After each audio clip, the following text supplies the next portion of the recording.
Even say the word Atlantis, and Right. you're automatically regarded as a member of the lunatic fringe. Okay.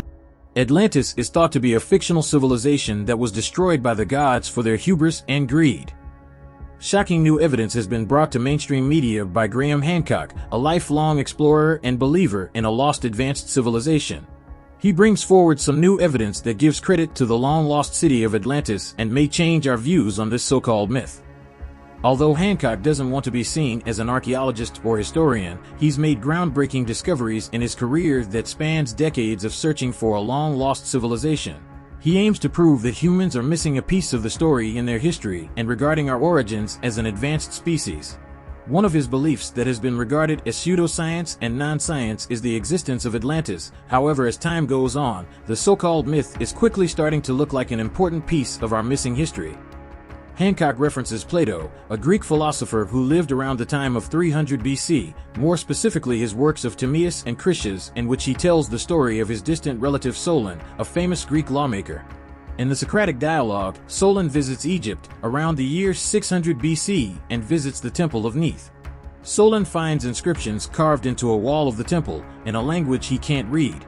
He asks the priest to translate and learns of a great civilization that was destroyed in a huge flood. This civilization was known as the homeland of the primeval ones and was said to have been destroyed 9,000 years before Solon's visit, meaning this great cataclysmic flood happened 9,600 years ago, around 11,600 BC, which lines up perfectly with the Younger Dryas. The Younger Dryas was a truly cataclysmic episode in our planet's geological history. This is when meltwater pulse 1b occurs. It was a massive rise in sea level due to huge ice sheets in North America and Northern Europe collapsing into the ocean, causing massive flooding. There's no proven answer to what caused the ice sheets to collapse. A popular theory is a cosmic hailstorm of huge comets, but what can't be disputed is the sudden rise in sea level over a couple hundred years. New geological evidence proves this. Some people say that Plato simply made up this story as a political play or to make a philosophical point. But that would mean that Plato somehow predicted a past event of a worldwide cataclysm in the right time period that has only recently been proven to be true. Skip ahead to 270 BC, to the city of Edfu in Egypt. The Ptolemaic dynasty constructs the Temple of Horus. The Ptolemaic dynasty originated from Greece and colonized Egypt, but the more they became familiar with the ancient Egyptian culture, the more they became Egyptians themselves.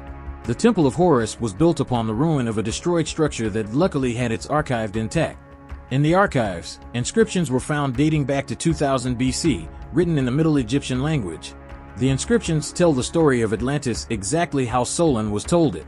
A great island civilization, described as the homeland of the primevals, was destroyed in a huge flood and split in half by a huge snake that came from the sky, splitting the island in half, wiping out most, but not all inhabitants.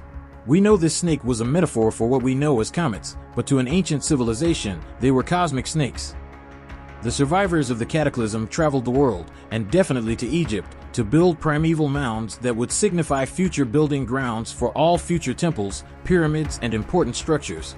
The inscriptions in the Temple of Horus were recently translated into German and completely support what we already knew and more.